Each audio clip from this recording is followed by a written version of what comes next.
मध्य प्रदेश की भांडेर विधानसभा जीत के आए फूल सिंह बरैया आज हमारे साथ हैं। इन्होंने जो कहा वो किया। काला चेहरा देख रहे हैं, दिग्विजय सिंह ने भी इनके चेहरे पे कालिक पोती और इन्होंने खुद भी अपने हाथ से अपने चेहरे पे कालिक पोती। कालिक पोतने की वजह क्या है सर? मैंने प्रतिज्ञा की थी, मेरे पास एक वोट का कैलकुलेशन है जो मेरे पास रखा है कि जिस दिन भी फेयर इलेक्शन होगा तो भारतीय जनता पार्टी के पास नेचुरल वोट उसके पास इतना नहीं है कि वो 50 एमएलए जीत पाएगी। तो मैंने कहा था कि अगर 50 एमएलए भी जीत गई भाजपा तो मैं अपने हाथों से अपना मुंह काला कर लूँगा। तो आज मैं गया, मैंने कर लिया। तो आपके साथ दिग्विजय सिंह भी आए, उनका भी आपको समर्थन था? देखिए, देश बचाने की जहाँ बात आएगी, संविधान बचाने की बात आएगी और लोकतंत्र बचाने की बात आएगी तो आदरणीय दिग्विजय सिंह जी अगर आए हैं तो उनका स्वागत करना चाहिए। स्वागत है, ये तो बड़ी बात है।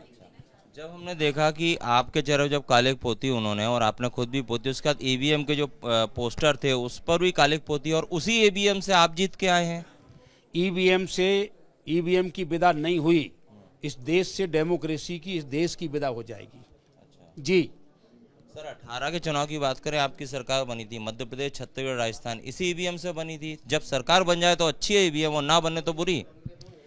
जो सरकार लूट रहा है भाजपा जैसी पार्टी से, क्या उसको इतना नादान समझते हैं आप कि वो इतने सवाल छोड़ देगा कि आप सवाल कर सकें?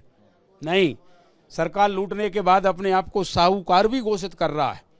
वो इतना नादान नहीं है, इतना कमजोर नहीं है। ये सारे विषय उसके पास हैं, वो सबको मुंह बंद करके रखना चाहता है और उसने रख दिया है।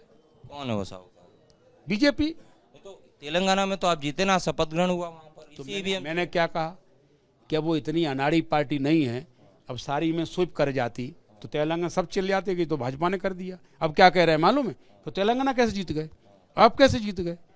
तो वो इतनी नादान पार्टी नहीं है कि आपके लिए ये सवाल छोड़ देगी कि वो जीत जाएंगे। आज भी साहूकार कह रहे हैं हम साहूकार हैं। साहूकार नहीं है, वो लोकतंत्र के लुटेरे हैं। वो संविधान को खत्म करने की घोषणा कर चुके हैं। क्या आप क्या मानते हैं इस चीज को? संविधान को तो मानते हैं नहीं, तो फिर क्यों घोषणा कर चुके हम संविधान को बदलेंगे? ये किसने बोला? बीजेपी ने, बीजेपी के मंत्रियों ने, केंद्रीय नेताओं ने। वो अक्सर कहते हैं, उनका तो मुद्दा ही है जी। ईवीएम में हैकिंग होती कैसे, कैसे इसमें छेड़छाड़ कर देते हैं लोग? देखिए, ये टेक्नोलॉजी का मुद्दा है। मैं एक पॉइंट आपको क्लियर कर सकता हूँ, मैं एक बिंदु सिर्फ कर सकता हूँ कि 20,000 वोटों का स्लैब किसी एक पार्टी से हटा करके दूसरी से चिपका दीजिए तो कम से कम 100 सीटों का फर्क पड़ेगा। 100 सीटों का। मैं 50,000 से जीत रहा था, 30 से जीत पाया। 15 से जीत रहा होता, 5 से हार जाता। कोई भी ऐसा हो, मैं एक पॉइंट बताया मैंने, मैं पूरा डिस्कशन 30,000 से ज्यादा का कम का अंतर होता तो आप भी हार जाता। अगर मेरे को 20,000 से कम का अंतर होता तो मैं हार जाता चुनाव। मुझे 50,000 की बढ़त थी वहां पर, वो 30 पे पहुंच गए। होना क्या चाहिए? ऐसे तो आप बार बार हारेंगे आपके मुताबिक। हम लोग लड़ रहे हैं तो क्यों लड़ने गए थे? हम यही तो कहने गए थे कि इटली से हटा दी ईवीएम, इंग्लैंड से हटा दी, फ्रांस से हटा दी, आयरलैंड से हटा दी, नीदरलैंड से हटा दी, जर्मनी से हटा दी, अमेरिका से हटा दी। तो भारत कौन सा देश है, इसे क्यों नहीं हटा रहा है? क्या डेमोक्रेसी को बचाना नहीं चाह रहा कि जी? जब वो देश डेमोक्रेसी को बचा रहे हैं, जबकि वहाँ जनता कम है, बैलेट पेपर से चुनाव कराना उनके लिए कठिन है।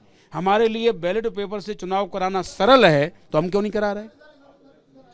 ये थे फूल सिंह बरैया जो अपनी बातों पर अब भी डटे हुए हैं। इनका कहना है कि लोकतंत्र बचाना है तो बैलेट पेपर से चुनाव कराना होगा और इनकी लड़ाई इसी तरह आगे जारी रहेगी। कैमरामैन संजय अंकिल के साथ Satyavijay Singh, Republic media network, Bhopal.